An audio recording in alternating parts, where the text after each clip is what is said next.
My perspective is it's a privilege, it's an honor to be a part of this EMS system and to work with all of you. You all do fine work. You have an immense commitment to the patient, and I think what I'll talk about and what I'll show will illustrate some of that commitment. So, CBT training and the medical director updates. This is what we're going to talk about this morning. Introductions, talk about some of the information coming from the State Department of Health and how that will impact what we do here in King County.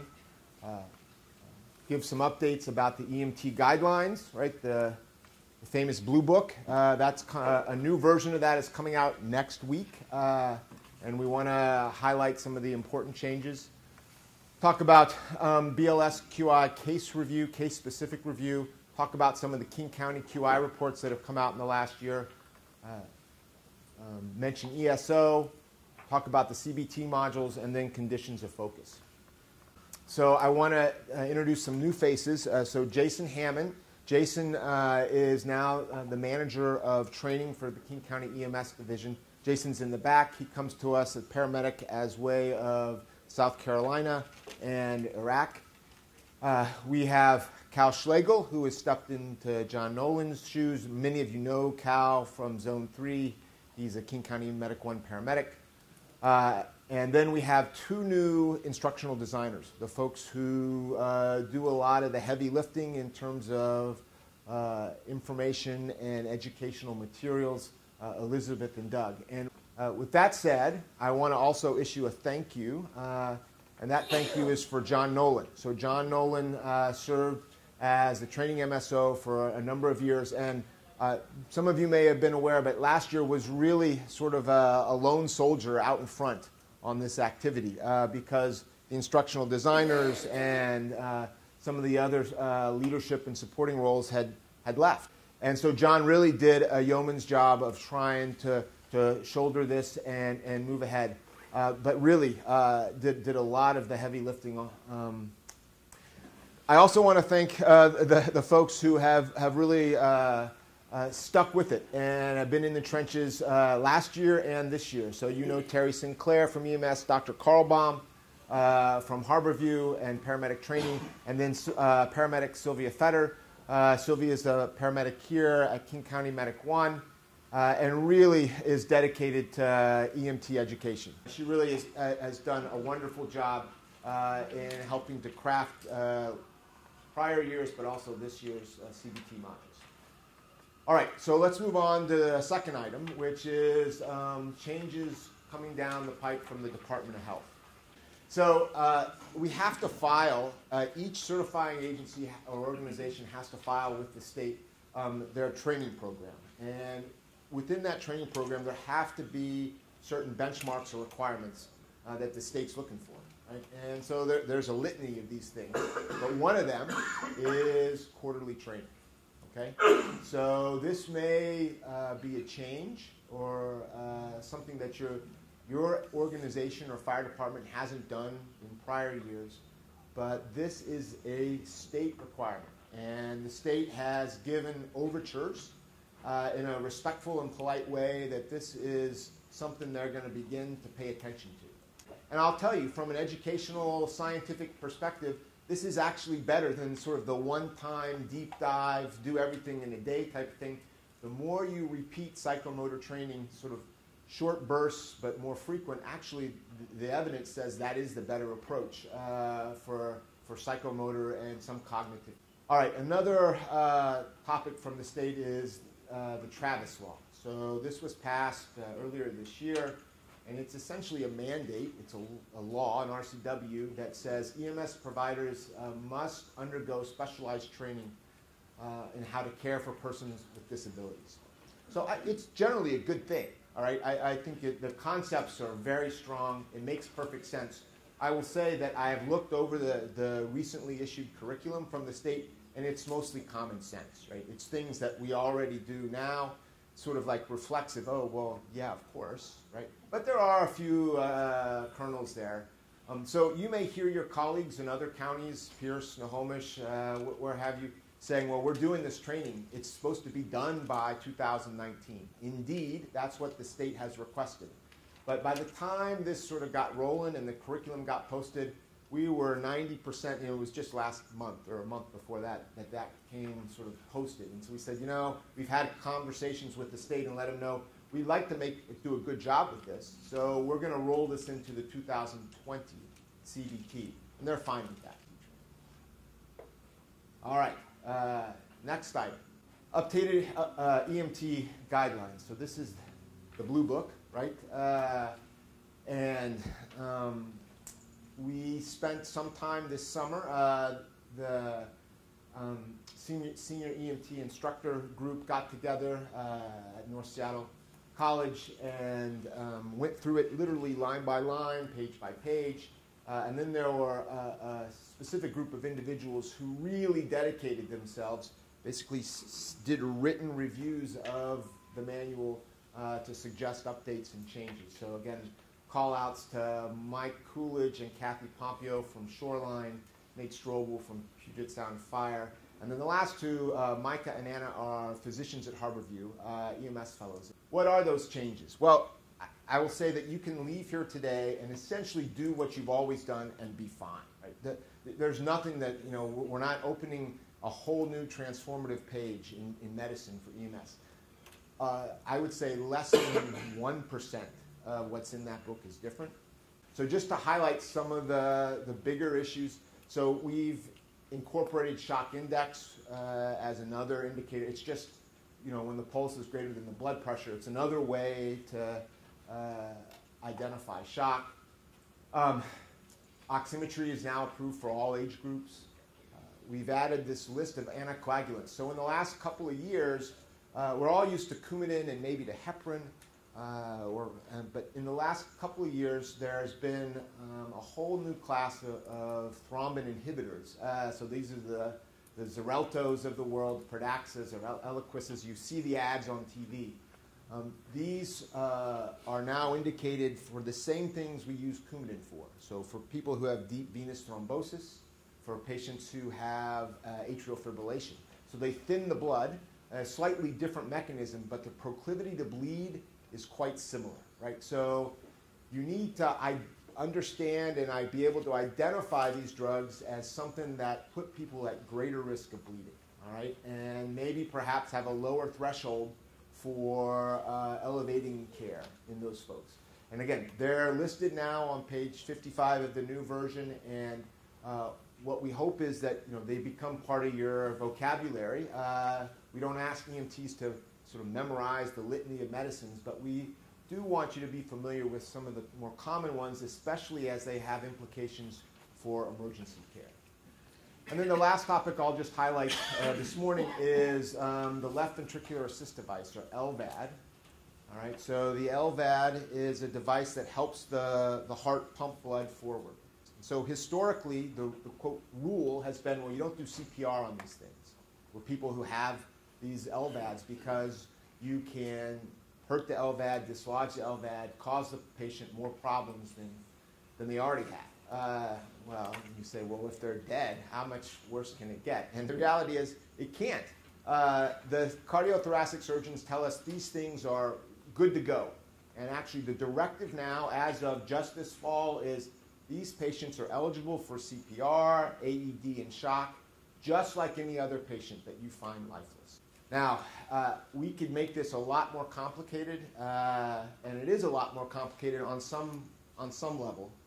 So the issue with LVADs is that they move blood forward not by a pulsatile mechanism. It's sort of this continuous flow, and so you really don't detect a pulse. So when you assess one of these patients, if they are essentially unresponsive, unconscious unresponsive, and not breathing or not breathing normally, they qualify for CPR. Right? Just like, in a sense, just like a layperson would identify a cardiac arrest, because you're not ever going to have a pulse, or you're often not going to have a pulse in these patients. So it gets really challenging. If you start chest compressions and they wake up and look at you, okay, then you can stop. But the reality is, if they're lifeless to the eye, essentially, go ahead and initiate CPR procedures, and we'll go from there. As you know, these folks are usually well tuned in. They typically have a family member or are required to have a family member with them. There's a phone number to call the nurse, the specialty nurse. All of that often has happened before you arrive on scene. And they can often help coach. But again, the new general rule, which is endorsed by the American Heart Association and all those groups, as well as our local leadership, is that these folks are eligible for CPR and AED just like any other patient who would suffer cardiac arrest. All right, let's talk a little bit about the King County EMS QI reports. And these are a little more macro, right? A little more global, and they may deal with issues of clinical care, administrative, or operational issues. So the first one I wanted to talk about was something that came out several months ago, and wanted to thank Jenny Shin and Sally Guan from King County EMS. This was really directed at the hospitals.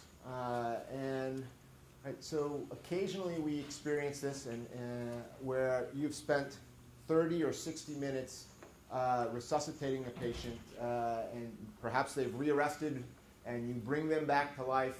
You walk into the hospital, deliver this patient, they rearrest again, and within a couple of minutes they sort of call after us. And that's a little disheartening, right? And it may not be doing justice to the patient. And so what we did is we went and we looked at, well, if EMS delivers a patient to the hospital with a pulse, what's the likelihood that that patient will survive? And we stratified that by whether they presented to you with a VF rhythm, a PEA rhythm, or asystole. And we looked at witnessed versus not witnessed as sort of the stratification variables. The green bar is the likelihood that they leave the hospital alive. The blue bar is the likelihood that they leave the hospital alive and are awake and functional and independent. Okay? So again, you can see that most people who do survive end up being functional and independent. That's one conclusion here. But you can see that, for example, if you start out in VF and you show up at the hospital with a pulse, you've got a 70% likelihood that you're going to get out of the hospital alive.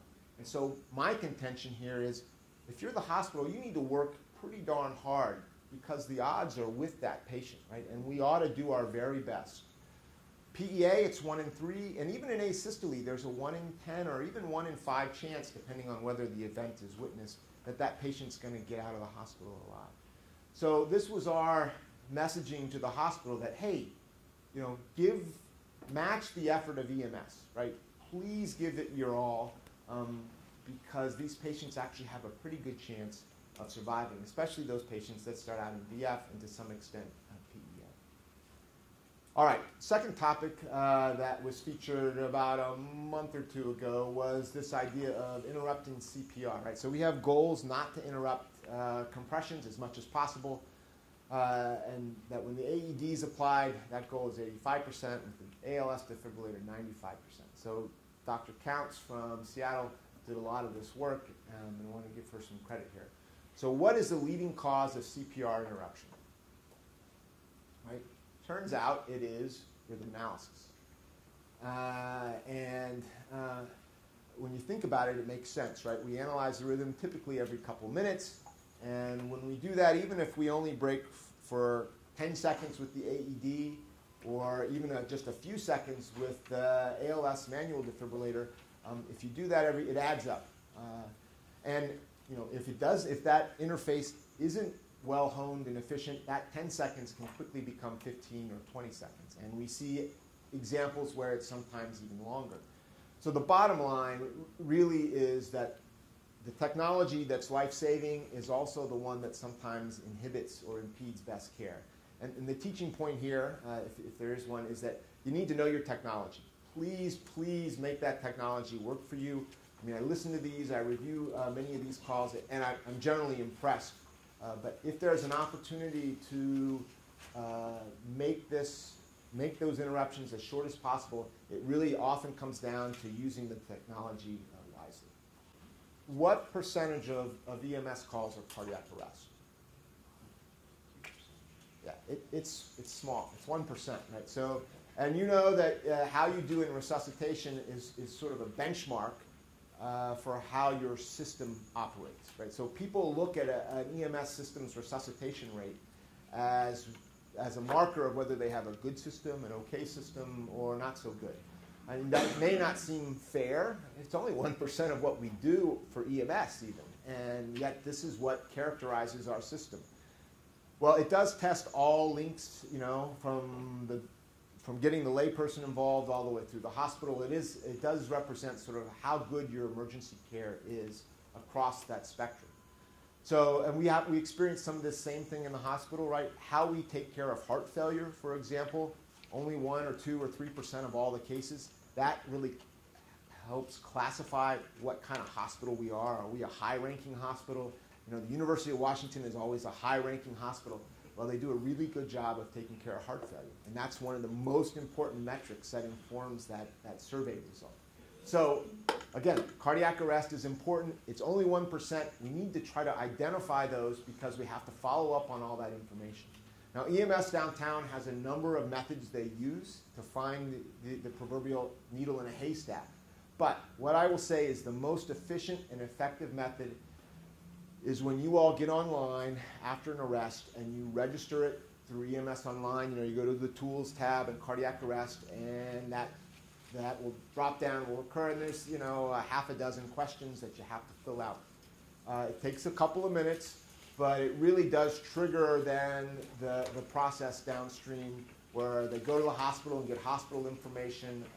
They review the dispatch records and begin to add all that, bring all that information together. Please, please, please make this a priority. After the event's over, you're back, go in, spend a couple of minutes and register that cardiac arrest so that folks downtown can begin that process. Otherwise, they sort of go through text search and drop down and do all kinds of configurations to try to locate and find every cardiac arrest. So in your folder is this EMS QI report, and it really shows overall about 75% of the time the cardiac arrest is registered in that RAIN, that EMS Online drop down. And you can see across the different EMS agencies, the different fire departments, that there's, as we would expect, some variability. Some fire departments do it every single time. They do it perfectly. I think that should suggest that we can do it, that all fire departments here in King County are capable. So please, we want to make this a priority so that we can be more efficient going forward. All right. I want to segue now into ESO strategy. We are now in the electronic medical record age. All agencies, 99.8% of all calls that first responding agencies go on here in King County will be recorded using ESO. And so there's a lot of work behind the scenes. I appreciate, as someone who uses electronic medical records at Harborview and other places, that one size does not fit all. And so you may have some frustrations. You may feel like the software doesn't quite serve all needs, and your frustrations are real, right? Those are true. It's not a perfect product, but it is something that we need to sort of tailor and improve on and embrace to the extent that this is how we need to do business. So Tracy Jacinto from King County EMS is here. She is working to, again, try to improve that product and make it more user-friendly. There has been some progress there. ESO is a national company, but we do have their ear, and they have made some improvements based on input from this group. So the theme here when we talk about ESO, for what I'm going to say, which is going to be brief, and these folks will talk about maybe a little bit more later, is all about surveillance and identification. So when we talk about cardiac arrest, I've already highlighted the importance of the EMS Online approach to identifying these cases. So please go back and let folks know. When we talk about suspected overdose, and we'll talk clinically about it quite a bit when we get to conditions of focus, what we're seeing is a whole bevy of primary diagnoses being entered, and for what turns out to be suspected overdose. So if you think what's in front of you is a patient with suspected overdose, put that as your primary assessment, okay? Primary diagnosis. If you feel strongly that this is an opioid overdose, then put overdose opioid, okay? If you feel it's some other type of specific overdose, go ahead. But generically, put in overdose if you have a strong suspicion, a clinical suspicion that that's what it is, as opposed to, for example, altered level of consciousness. All right. It just makes some of the work, if we can achieve that consistency, it'll make efforts in understanding how we're doing as a system a lot better. So again, go back and communicate this goal to your colleagues. When it comes to suspected stroke, same thing. If you think this patient has a stroke, put stroke as the primary impression. Not altered level of consciousness, not some other, it may be in some ways accurate, but what we're really trying to do is find these patients. There are 3,000 patients with stroke in King County every year. And if we're having to go through the narratives to find these things, it gets really challenging. So to the extent that we can at least initially find the vast majority with the primary impression, please do that. A couple of other requests as far as ESO goes. Use those patient specialty drop-down tabs to record the FAST and the LAMs. If you want to put it in the narrative as well, that's fine, but please put it in those fixed structured ESO drop-downs. It really makes life a whole lot easier in terms of trying to bring this information together. And again, I'll talk more about stroke and the use of that information. And then a challenge we've had is getting family information, specifically a telephone number, in the narrative for these patients, especially the patients that are going downtown for a LAMS 4 or 5 stroke. Often the hospital has to contact them by phone as they sort of express them into the operating room to pull the clot out. They really, hopefully, can talk to the family before that happens. So whenever possible, it's not always feasible, but whenever possible, put that information in the narrative. All right, moving on to CBT modules. All right, so the CBT modules, so there are 10 of them this year. The topics here are in part informed by the state, right? The state has particular requirements, so the topics here are in part informed by what the state requires. Some of these are important in terms of national registry, and so we try to make sure that those things get hit. And then we have local issues and local topics. Now let me speak a little bit to this year's module. So there are 10. 6 of them are already posted to EMS Online. The others, actually not by the end of this week, but by next week, the other 4 will be posted.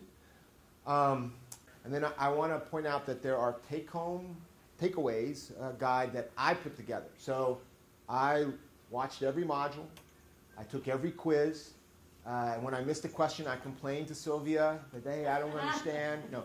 But Sylvia and I went back and forth along with some of the other folks at EMS to I think, fine-tune the quizzes. I think what you'll find is that the modules and the quizzes are right down the wheelhouse. Okay? They focus on the fundamentals, and I think the questions are very representative. There are a handful of hard ones, but I think most of them, if you pay attention to the modules, it's all right there. Last topic, conditions of focus. Want to bring us up to speed and provide some results of how we're doing regionally in terms of drug overdose, specifically opioid overdose, cardiac arrest, stroke, and talk a little bit about airway management. All right. So let's start with opioid overdose. So this is the background. I showed this slide last year, and unfortunately, nothing has changed. The number of deaths due to drug overdose has tripled over the last couple of decades. The vast majority of this increase is due to opioid overdose. For the last 2 years, life expectancy in the United States has decreased for the first time in decades and decades. That decrease is due to this, right, primarily, opioid overdose. It's an epidemic. It occurs across the U.S., and in particular, it occurs here in King County as well. All right, so you can see what's happened with overdose deaths here in King County, increasing over calendar year across the horizontal axis. In 2018, we are very likely to surpass what happened in 2017. So probably have over 400 deaths due to overdose At least 2/3, probably 75%, are due primarily to opioid, right? Opioid overdose. That purple top there are cases that still need to be confirmed by the ME's office, but it looks like, again, at least one person a day dies here in King County from opioid overdose, or from drug overdose, of which most are opioid overdoses. So this is a real issue. The epidemiology of this disease is changing a little bit across the country and even here in King County. If you look at the number of deaths due primarily to fentanyl, right, a drug that per volume basis or milligram basis is 100 times stronger than heroin or morphine.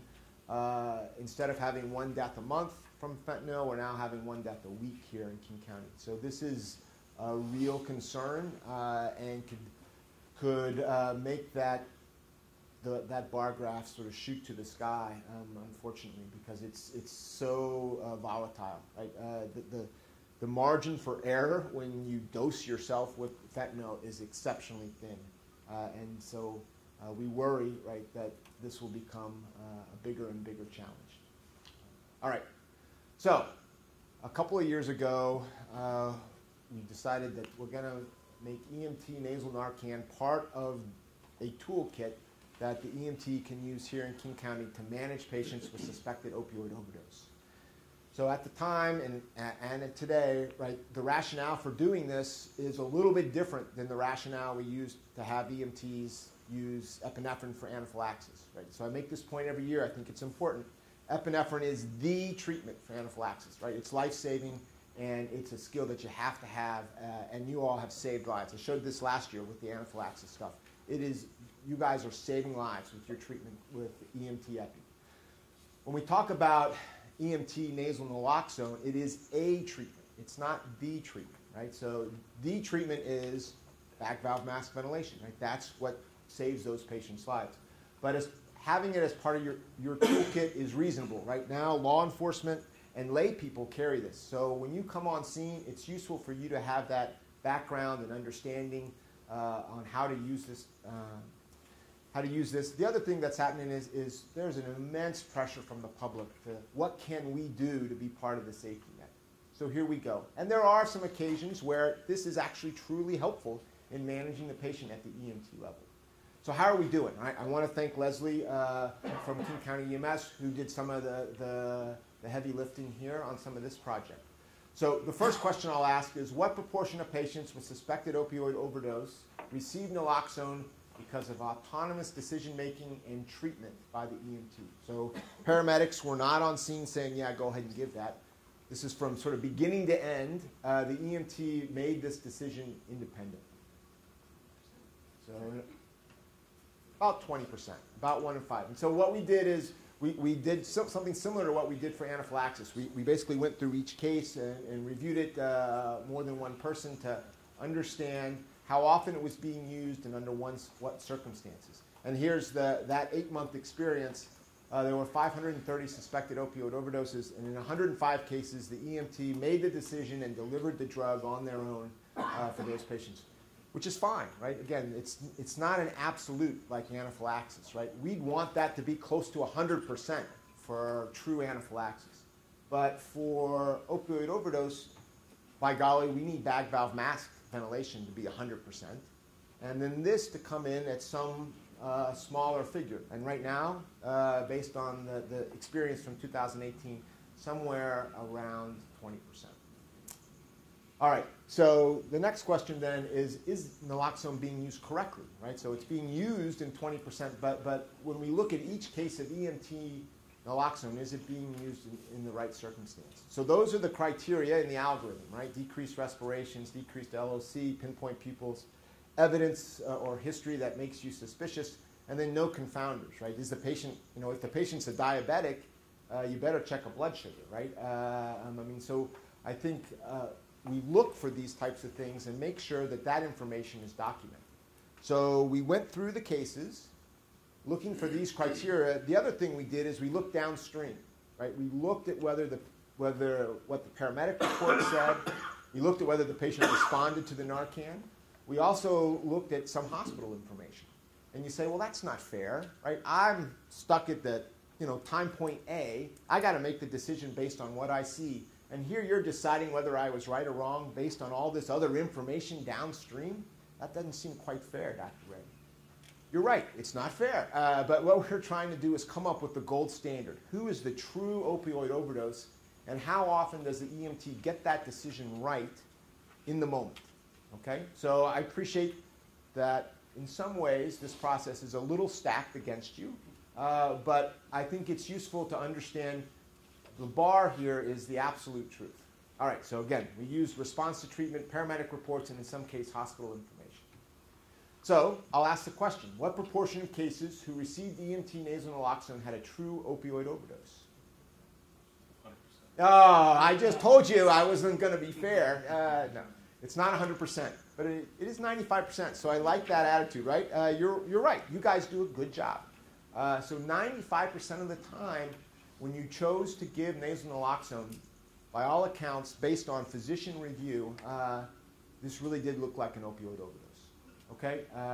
Now, are there differences between when it's given correctly, appropriately, and in the handful of cases where it's given in the situation where the patient doesn't have an opioid overdose? Right? So again, we use these 5 criteria. These are the ones in the algorithm. These are the ones we hope you're using your judgment to make. And again, I think you are. So we looked at these criteria and we said, well, how many of these things are recorded in the write-up? And you can see that in a true opioid overdose, the vast majority have 4 or 5 of these criteria listed in the report. And a handful just had 3, but none had only 1 or 2. If you look at those that don't have an opioid overdose, you can see that clearly a difference here, right? So and if you wanted to draw a line, maybe it's 3 or more. So if the patient doesn't have at least 3 of those criteria, I'm not saying don't do it, but I'm saying, put the brakes on, think about, your bag, you're doing your bag valve mask ventilation. You're doing the most important thing. Give this some second thoughts. Talk to the rest of the folks on your crew and say, you know what, this patient just has a decreased level of consciousness. Their pupils are mid, and they're breathing at 16 times a minute. I'm not so sure this is an opioid overdose. Let's go ahead and do our BLS care. Let's have the paramedics come in and manage these patients. So again, that happens quite infrequently, only 5% of the time when it's used. But you can see there's a difference in how information is achieved when that happens. All right. So I put this slide up every year. I know you know the answer. What's the primary goal here of EMT nasal naloxone? It really is to get that patient to breathe more effectively, right? To oxygenate and ventilate. Sure, they may wake up some or completely. That's not really the goal here when we initially treat patients with naloxone. And certainly we love our paramedics, but we're not trying to do them a favor and make things necessarily easier for them. All right, well, what happens, right? When you all choose to give the nasal naloxone, what happens to the patient? What's the consequence? Well, here's how the patient looks before the treatment's provided. So respiratory rate is 6, oxygen saturation of only 79%, and a GCS of 4.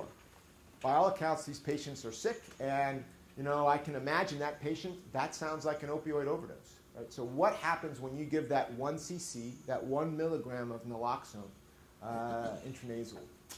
So that's the exam after treatment. So on average, their respiratory rate goes to 12, their saturation improves to 96%, their GCS goes to 9, a few people get withdrawal, and a few people ultimately leave the scene against medical advice.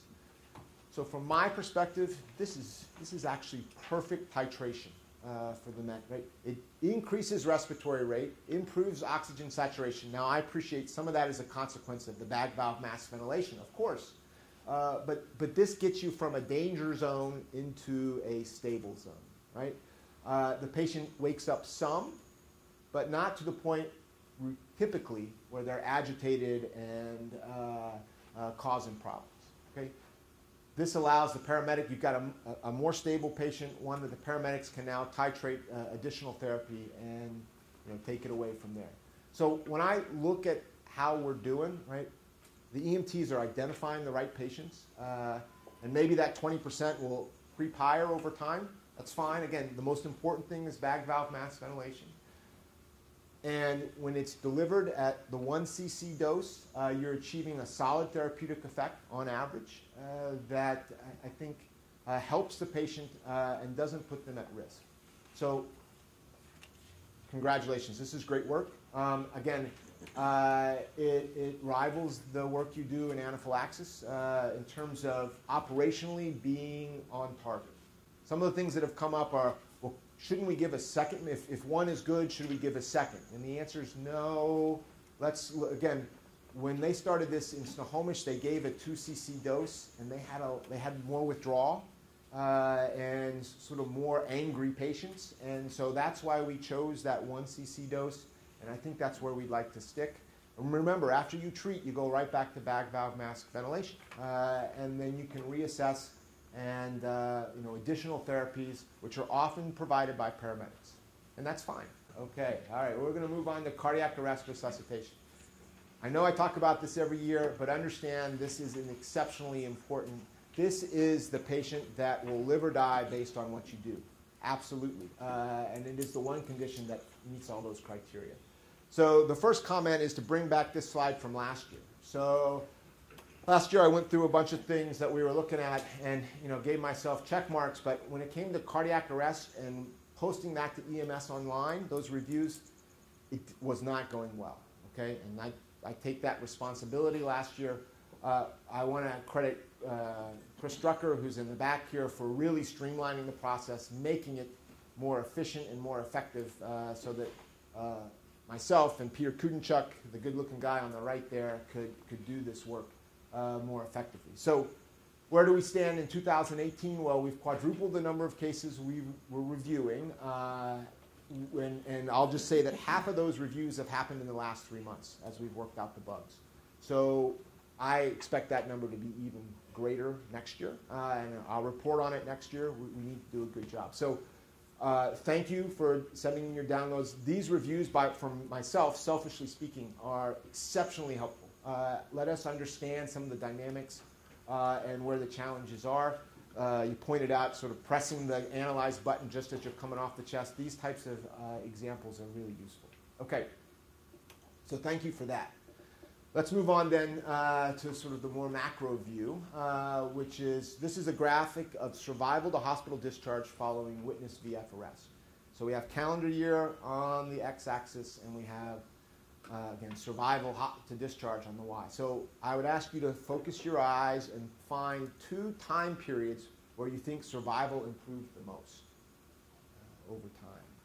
So I've gone through the process here, so those are the 2 epics where things really improved over time. So what happened during those time periods? Well, the first one is when we fully implemented this program of telephone CPR, where the dispatch identifies and coaches callers. And that really did double the rate of bystander CPR in the community. And the second one is really where we stopped treating CPR as a checkbox, right? It's what happens between sort of paramedic procedures. No. Actually, paramedic procedures are what happen between high-quality CPR, right? This is the backbone of what resuscitates patients. And so I think when we appreciated that and committed fully to this idea, we saw an impressive bump in survival. So what are those high-performance metrics? You know these things, right? They have to do with rate and depth, not coming off the chest, not interrupting CPR, making sure we do a full release with each compression, and then doing expert bag valve mask ventilation or after intubation, expert ALS ventilation. All right, so how are we doing? Right, so again, I credit Chris Drucker for working hard to assimilate and assemble some of this information. So if you have a Forerunner and you put that puck on, we're able to get a lot of information about depth and release. If you don't have one of those defibrillators, you use the physio device, we can still measure information about rate and interruption. And again, so my plea is to, if you have the puck, put it on early. And if you don't, please send in your downloads, because we will assemble this information. So you can see in terms of rate, we're right in the wheelhouse on average at 111. If you look at depth, right about 50 millimeters. The goal is 50. So on average, each compression is just about at goal. Does mean that half of compressions aren't deep enough in a sense, and half are 50 or more. CPR fraction, we're right about 90%. That's great. Full release, 95%. And if we look at the peri-shock pause, right, that interruption around the shock, right about 10 seconds. All right, so we see with the Forerunner, you can do this in about 8-9 seconds if you nail it. And with the ALS or manual defibrillation, you can do this really, literally within 3 seconds, 4 seconds when you're well timed. So this is, if you look at the American Heart Association guidelines, I would be challenged to find another system, first of all, that measures this. But the fact that we measure it, I think, sets us apart. But the second thing is, I don't think there are too many other systems that achieve these types of metrics on a routine, system-wide basis.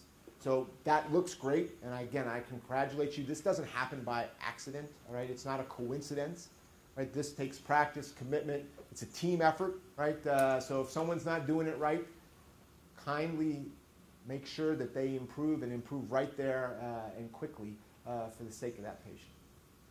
All right, so how does this translate then to lives saved? All right, that's the bottom line. We've got to do better for the patient. So we start out with the Utstein group. Those are folks that present with ventricular fibrillation. This is survival to hospital discharge. You can see historically we were down around 30-ish%, and over time we've improved substantially. Last year we were 2016. Again, these lag by about a year. 56%. Last year, 56%. Okay, so that's really strong work. But how does that translate to lives, right? So that's a percentage. It's got a numerator and a denominator. What we want to know is, well, how many people in our community are leaving the hospital alive? So if you look at this Utstein group, last year 115 people left the hospital alive. That's the most ever in King County, walking out of the hospital alive following their VF arrest. So that is tremendous. Congratulations. You should feel proud about this. But you should also understand this is a lot of effort and hard work, a lot of commitment to get there quickly and do the right thing. All right, let's talk about everybody, right? So the Utstein group, that VF group, is what folks use to compare around different systems. How good is your system? But understand that only about a third of patients present with VF. And so from the patient's perspective, it doesn't matter, right? They want to know if they live or die. So if we bring all these folks together, and we know that it's harder to resuscitate PEA and asystole, we saw that earlier. Right? What was the survival in 2017 for all rhythms? 21%. Okay, again, that's a tremendous accomplishment. It doesn't match last year's 24, but last year was almost an anomaly. It was really remarkable. But 21% survival, again, far outpaces what we used to do historically. And if you look at how many people, right, that's the bottom line, how many folks, survivors, are leaving the hospital? 250, all right, 51. I won't forget that one. So really an important accomplishment. It's very impressive, and you ought to feel good about that contribution to public health. It really is important work. All right, now let's talk a little bit about research and how that informs best practice. So our system is one that has made progress in part because we do evaluate what we do, and some of that evaluation comes through formal research. So right now you may hear the paramedics talking about a study drug, and they're studying sodium nitrite. This drug is supposed to sort of scavenge the bad humors that occur in cardiac arrest and improve heart function and brain recovery. Right? So it's supposed to sort of be this dual benefit type of medication. So you'll hear the medics talking about sodium nitrate. And it may, they're either giving the real thing or they're giving a placebo. They don't know. And we'll see how it works. But I think it's an important part of the process to see if we can figure out how to improve care for cardiac arrest patients. That focuses on the ALS side of things. But I think it's actually quite important for us to continue to think about how to evaluate and investigate BLS care for cardiac arrest. And the reason I say that, in part, you are the engine, right? You do the CPR, you make the influential intervention. But if we look at this time graph, right, so the hospitals get patients here, paramedics may be here, you all intervene on those patients even earlier. And that's when their physiology is most amenable to improvement, right? You set that trajectory, and the earlier you change trajectory, the more or less likely a patient is to survive. Right? So I think, conceptually and scientifically it makes a lot of sense, and we ought to do more or think more about how we can leverage your involvement to improve outcomes.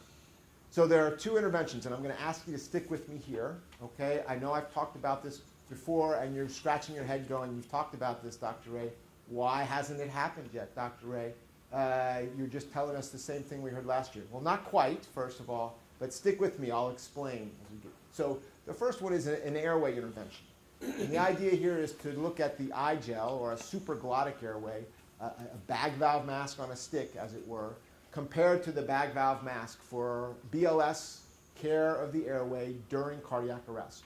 And the idea is that the eye gel can be easily placed, actually directs air or oxygen more specifically to the trachea, and also helps occlude the esophagus, so that it indeed could provide more effective ventilation, less gastric distension, and potentially improve outcome compared to a bag valve mask. Now, the eye gel you can only place something like that in a person who's unconscious, right? Truly unconscious, like cardiac arrest. So it's not an option as a BLS airway for other folks who need bag valve mask ventilation. But in cardiac arrest, it's a potential and I think promising intervention. The second intervention to think about is one of rate. And you say, what are you talking about? You showed us rate. We're right in the wheelhouse at 111 on average. That's correct, on average. But if you look at the distribution of rate across King County, I've drawn sort of the border there of 100 to 120. We have some cases that are outside that border. But what you can see is it's somewhat variable from case to case, and patient to patient, even provider to provider. And what would you imagine? So you say, well, if 100 is good, maybe 120 is better, because theoretically we're circulating 20% more blood. We're compressing 20% more. But it turns out, on average, that if you compress faster, what are you doing? You're probably not compressing as deep or releasing quite as often, fully.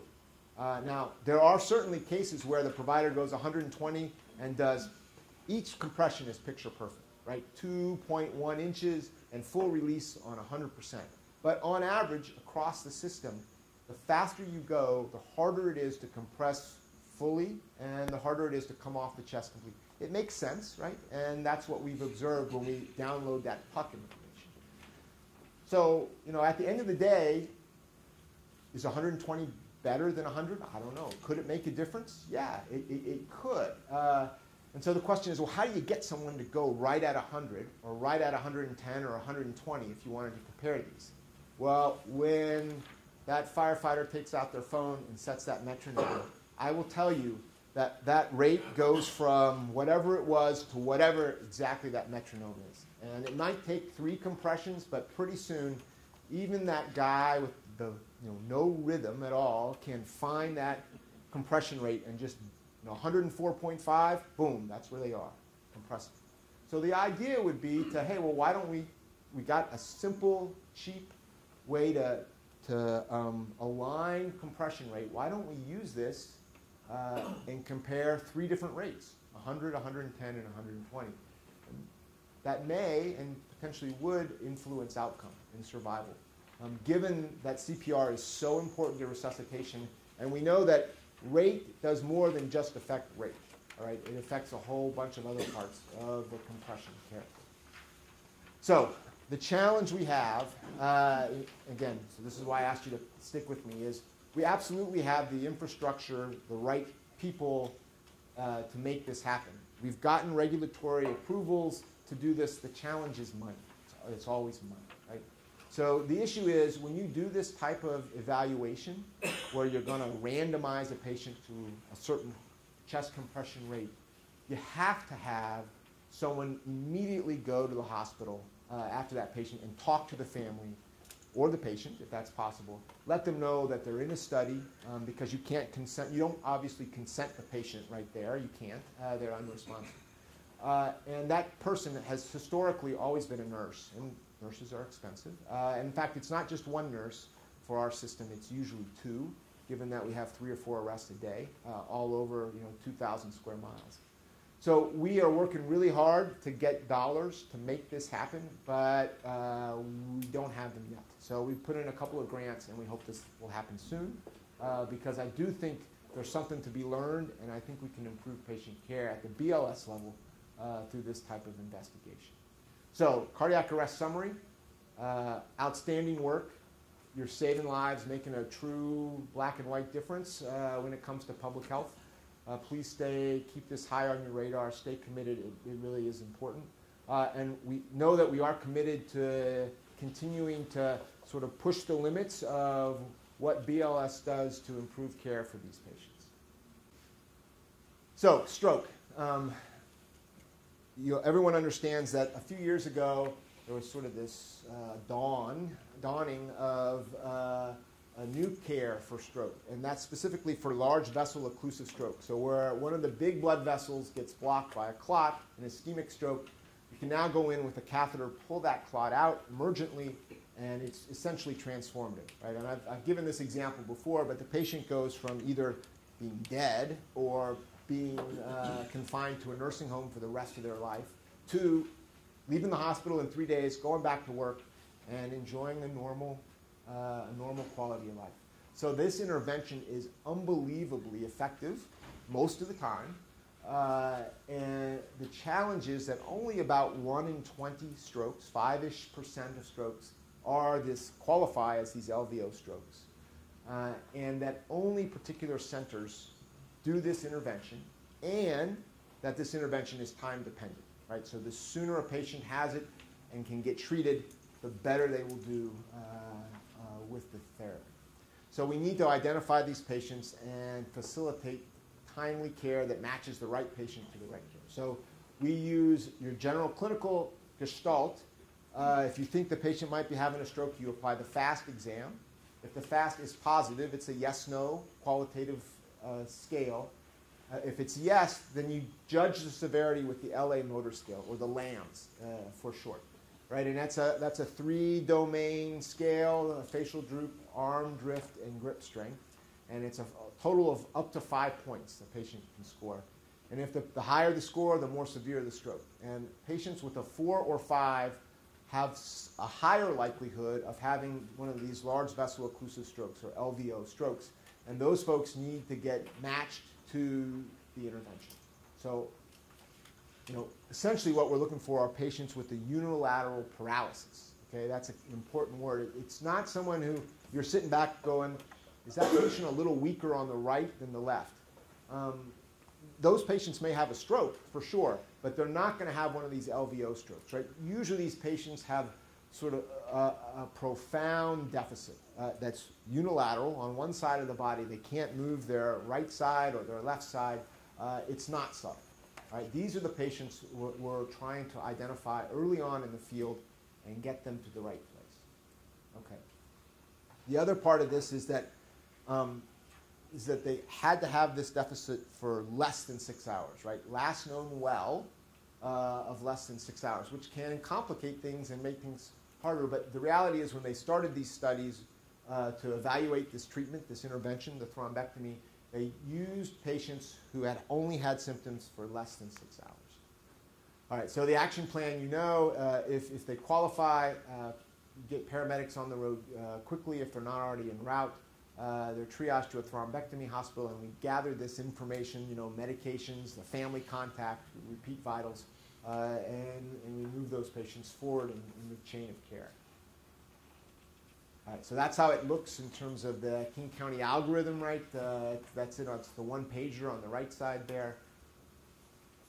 So how are we doing in terms of the pre-hospital care? Right? So we ask EMS to do a lot of things, right? This is not sort of a one-stop shop here. You've got 6 or 7. Identify the stroke, apply and record the FAST and the LAMS. How quickly can you get medics activated if they're not already on the road? Check glucometry in all these patients. Record last known well, medications. head them towards the triage or the stroke center, and record a family contact. So we've gone through each of these cases and we've looked to see how often this information is recorded. So this is how we're doing. I think just in general terms, I've already talked about folks are doing a fine job of identification and recording fast and lambs. My request again here is that you use that primary assessment code of stroke. That will help us a lot as opposed to having to read through the narratives to find that word stroke somewhere. And then again, use those drop-down boxes for the fast and lambs. That's the reason why those aren't checked pluses. They are there, but we want to stress that you use that ESO drop-down. In terms of these other things, they're generally excellent. The BLS crews are doing a fantastic job of recording this information, with the exception of that last one, family contact. And again, we've asked that you try to get that in the narrative. All right. So how are we doing in terms of time for these events? So most patients call 911 quickly. So on average, it's 30 minutes, right? So when you have a unilateral deficit, you can't move your right arm, most people don't say, well, maybe this will get better. I'll just watch TV. I'll go get my kid from school. Whatever, No. People usually call right away. Okay, so again, on average, the wait is only 30 minutes. And then the time from that call until the patient arrives at the destination hospital, which up until 2019 has always been downtown Seattle, has been 53 minutes. Okay, that's really excellent work. Really, really good work. I will call out the EMT firefighters who activate paramedics typically within 3 or 4 minutes of arriving on scene. Okay, you guys are on it, and that is fantastic and important work. Okay. So how likely are these patients then to have LVO stroke? We're applying this scale. We're going through all these contortions to try to find these. Remember, I told you it's 1 out of 20. It's about 5% of all strokes. How likely, when we apply this triage algorithm, is it that these patients will have an LVO stroke? Right? There are lots of different stroke types. So it turns out about 8 out of 20. So you go from 1 out of 20 to the likelihood now being 8 out of 20. So you really do enrich the pool of patients that you're triaging to the specialty center to have LVO stroke. So where does that information come from? Well, so first of all, I don't think Jamie's here today, but I want to thank her. This is based on a year's worth of data. So that we re-triage patients about 250 times a year using this algorithm, and about 100 of them have LVO strokes. Not all of them go to thrombectomy, but the majority do. So 77 patients in a given year receive thrombectomy. So is that good? How does that compare, right? Remember, I told you this intervention is transformative.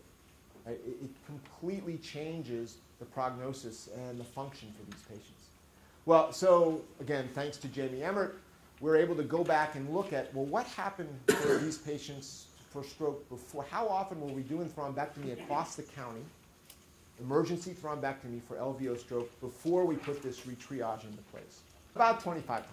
So we've essentially tripled the access to this life-changing therapy. So again, I think you should take this. This is an important, except you're taking the sickest patients and you're making them well again. And you've now added 50 more patients, essentially, who would otherwise not have been eligible for this treatment. So your care, your cognitive and sort of operations have improved outcomes for many more people in these communities than would have otherwise been possible.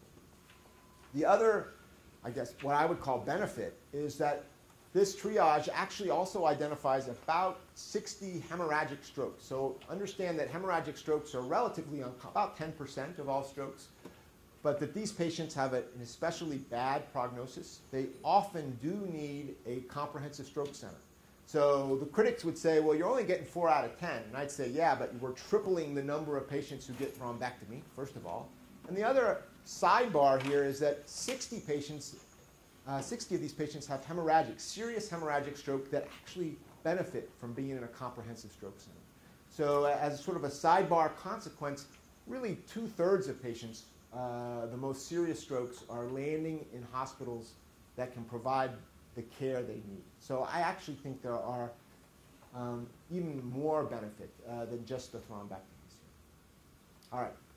So can we refine the approach, right? So what was the original goal here, right? If we're re-triaging 246 patients, boy, we would really, I mean, the perfect re-triage tool would have all 246 of them have an LVO stroke, right? Really what we want to do is, if there were only 103 patients that had LVO stroke, the purest intent of the algorithm was to just re-triage those. That would be a perfect tool, right? It would just send those patients with LVO strokes to these other hospitals, these specialty hospitals. So can we get closer to this sort of ideal, 100%? We're never going to get to 100%, but can we get close here? So we thought about this, and we said, well, what if we just use the LAMS-5, right? We have all this information about LAMS-4 or 5. What if we just used in King County the LAMS-5? How would that affect the re-triage process and which patients got thrombectomy? So remember, that's where we are now. If we did this for just LAMS-5, this is the consequence, the estimated consequence, using real information, the real cases that you all have taken care of. So we would actually reduce the number of re-triages by about 100, right? So operationally, that's more efficient. But the reality is then we would end up missing about 20 of these LVO strokes. Okay, so it basically says that, yes, some of the LAMS-4 patients do have LVO strokes. It's not quite as high frequency as the LAMS-5, but sure enough, LAMS-4 also contribute to the true LVOs. So it would operationally in some ways be more efficient, but it would sacrifice patient care. And so I think not prepared to do it. So the messaging here is LAMS-4 or 5 are eligible for re-triage. Again, the idea here is just to illustrate we're trying to be operationally efficient. We're taking this into consideration. With that said, now I'm going to flip the story here. Okay? So in 2018, there were 2 large studies that looked at, well, what happens to patients outside that 6-hour window?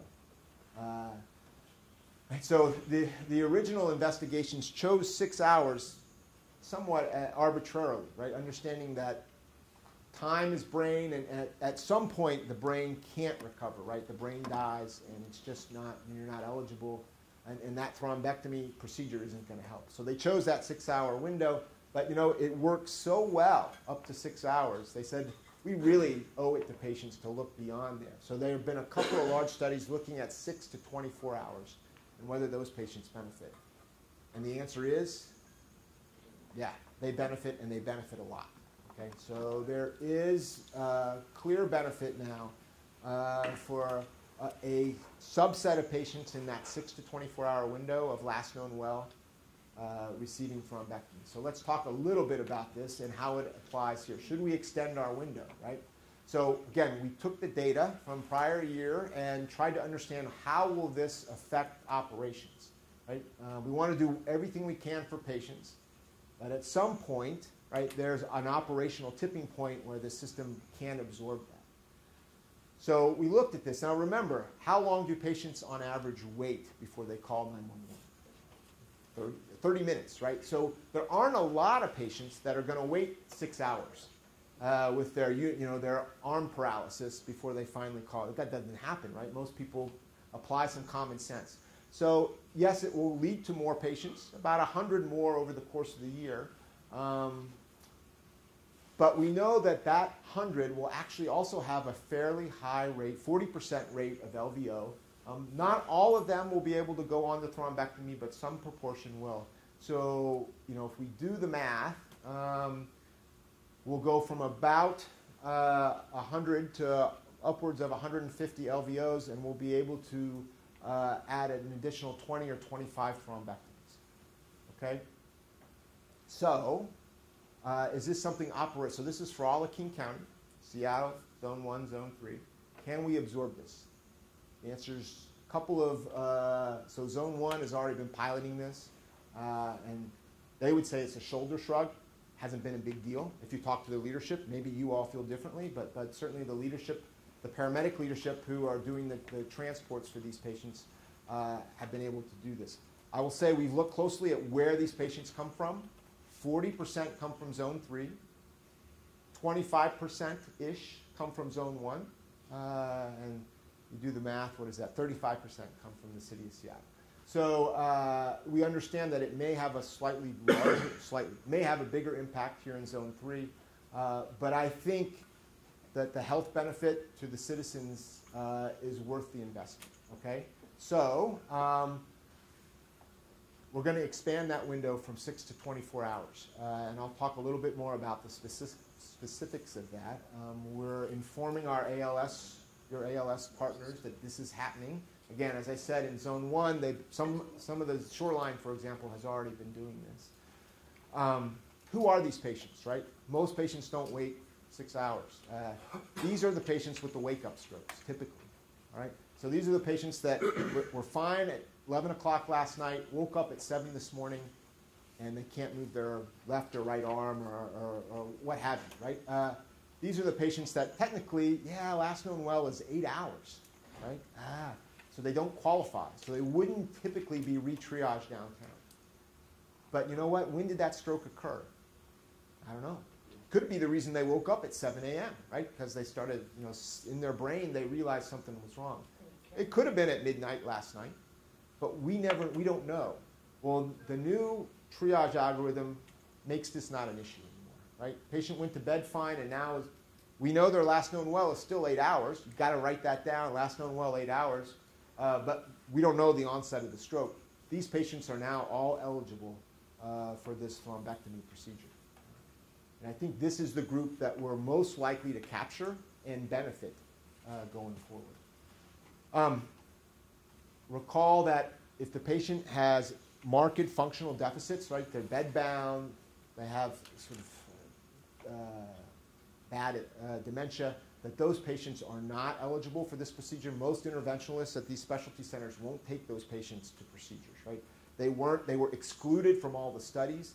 And I know it's a hard decision sometimes to make in the field, but to the extent that a patient is really not independent in terms of their functions and have major deficits already, they typically wouldn't be eligible. Doesn't mean we're not caring for them, right? We're sending them to the local hospital, but they wouldn't be eligible for this re-triage. All right, so starting February 1st, 2019, the algorithm has changed. All right, it's still LAMS 4 or 5, but last known well is now extended out to 24 hours. Okay, and the action plan is the same at this stage. Right, that hasn't changed. Now, what has changed other than the time window? The idea of which hospitals now qualify for these patients. So up until now, it's been that trio of downtown Seattle hospitals, Harborview, Swedish Cherry Hill, and Virginia Mason. And they continue to do excellent work. I work at Harborview, right? But I will say that I would be just as pleased to go to Swedish Cherry Hill or Virginia Mason. Right? They do fantastic work. And if you take a patient there with a suspected large vessel occlusive stroke, they're going to get great care. Right? We get the feedback from them, and we know how committed they are. So all three of those hospitals do a bang-up job. Within the last literally weeks to months, Overlake has come online. So Overlake now provides 24/7, 365 neurointerventional therapy, thrombectomy capability. Right? They are committed and really, I think, are off to a good start and doing good work. So Overlake is now an eligible destination hospital. And if you look in the south part of the county, St. Joe's, which is in Pierce County, obviously, but is now, as of just December 31st, designated as a comprehensive stroke center. They too have 24/7, 365 neurospecialty and neurointerventional capability. So we're working with St. Joe's, preparing them for what we think will be a bump in the number of patients they have to care for, and the expectation that they're going to give us this information back about these patients so we can continue to keep this updated. And so they're going to go live as part of our King County destination next Friday, right? Coincidentally, this Friday, I'm sorry. Yeah, this Friday, is that right? Yeah, this Friday. Coincidentally, when the viaduct comes down, St. Joe's becomes a destination center. So that has worked out fortuitously. So again, we've communicated with King County Medic 1. They know, certainly on Monday, Scott McDonald from South King Fire and Rescue was here. Folks from VRFA, some of the affected fire departments appreciate that St. Joe's is a destination center. All right, let's, in the last 2 minutes, talk about airway management. And so, again, the goal here is really to make sure that we're all operating together with common knowledge so that we can help one another. And I think the ultimate goal is to achieve some synergy between BLS and ALS. So the first comment is to give you context. Right? So there are about 2,500 paramedic intubations each year. Half are for cardiac arrest and half are for patients with pulses, so some other condition. Paramedics have about an 80% first pass success, right? They put the tube in the hole when they look in on that first try. And ultimately, 99% of the time, they're successful. And you say, well, what, give me more context. What does that mean? Well, if you look at other EMS systems, there was a recent publication. First pass success was about 50%. And cumulative success about 90%. Okay? So understand that you're working with a group of providers, paramedic providers, that do have exceptional skill and are quite talented. But it's a hard thing, right? It's not something that just anyone can sort of step in and achieve. And also understand that when we talk about excellence in terms of intubation and airway management, we're not just talking about putting the tube in the hole, right? Getting the endotracheal tube in the trachea. That's, of course, part of the puzzle, and it's an important part of the puzzle, right? But when we talk about high-performance airway for the paramedics, when I've talked about this before, really the goal is to maintain oxygen saturation, to maintain hemodynamic stability, all right, and then to prevent aspiration as part of the process of putting the tube in the hole. Okay? And paramedics understand this. They're, again, appreciating the nuance of what qualifies as a successful intubation. And again, it's more than putting the tube in the hole. It's doing all these other things as well. And you say, well, how does this involve me as the EMT or the airway person prior to intubation? Well, can we help those paramedics be successful? Specifically, can we keep those patients from desaturating when the paramedic goes in to intubate? Well, the first question is, well, does this ever happen? Is it a big deal? Do patients desaturate during paramedic intubation? Right? So I don't really know the answer for King County. Right? We should. We're working towards it, but we don't yet know the answer. Fortunately, our colleagues down in Spokane, over in Spokane, did us a favor.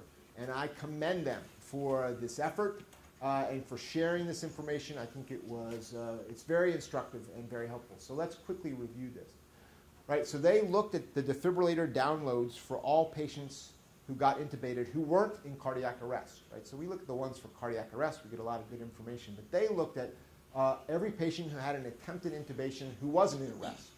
And they looked at how many attempts did it take, how often was there, did they desaturate, what was the blood pressure and pulse. And they provided some basic definitions, right? So desaturation is if you drop by more than 10%. Major desaturation is if you drop by more than 20%. And understand that their medics have some of the same equipment that our medics do, right? It's pretty similar. They have direct laryngoscopy, and they have particular medications that help with what we call rapid sequence intubation. So what was their first pass success rate?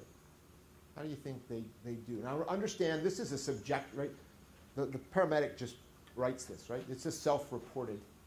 So, paramedics in our system are honest. We make sure that they tell us what they did, but it's not a hard and fast. It's a self-reported. But how do you think this self-reported outcome goes in Spokane? 80%. So that immediately got me sitting up in my seat. I'm like, well, that's what we do here in King County. Right? It's not the 50% that you see in system, A, B, or C. It's 80. So maybe there are some similarities here, and maybe their experience might not be that far off from what we have. Maybe it is, but this at least provides some validity to what they're seeing. All right. So what proportion of patients then in their system experience desaturation? Almost 50%. Right? So understand that desaturation in and of itself may not be the end all, right? But what about major desaturation? Now we're talking about patients that dropping below 80%, typically 70s and 60s. And those patients often will run into trouble with their cardiovascular stability, right? They get bradycardic and can have all kinds of problems. So how often? Well, again, you have your handouts. So almost a third. So this was surprising. And again, I commend the Spokane Fire Department for sharing this information, right? Their experience is probably not unique, even among well-trained, high-performing paramedics, which is what we have in King County, right? So even if this isn't the rate in our system, there's probably a kernel of truth here, and we probably ought to sit up and pay attention. So, right, you see what happens, right? Ideally, you'd like that line of before and after, that oxygen saturation line to be straight. Says that the saturation didn't drop at all. But you can see that there are plenty of cases where it did fall, and some of them fell quite substantially. So what does that mean? Again, what implications are there for us when we manage these patients? Right? So this was a very useful graphic. So how often let's just talk about major desaturation, which is the black box. How often does that happen? Well, if you can pre-oxygenate that patient before the paramedic attempts intubation and have that patient somewhere between 98 and 100%, the likelihood that they'll desaturate is pretty modest, 10%. But on the other hand, if the patient is only oxygenated up to 90%, there's almost an 80% likelihood that they're going to have a major desaturation event, based on this experience in Spokane. So what that means to me is let's do our very best to help that paramedic. Let's pre-oxygenate that patient, right? Let's fill this reservoir with oxygen. That gives them a little more wiggle room, right, to intubate that patient. Let's try to push that patient to the right here, make them 98 to 100% before the attempted intubation so that the likelihood of major desaturation is minimized. All right, so how do you do that? Well, you don't squeeze as much air as you can into the, we know that we use high flow and we do expert bag valve mask ventilation. That's what we do to help achieve. Now, the real world, there are going to be patients that we can't even get to 90%, right? The paramedic goes, I need to intubate this patient. Okay, I'm doing the best I can, and you look over and their oximeter says 86%, right? On 100% back. That's the patient's issue, right? You just do your best. But to the extent that we can fill the reservoir and help, when we can, drive those patients to the right, we want to do that because that makes the paramedic more successful, prevents desaturation, and helps make for better patient care.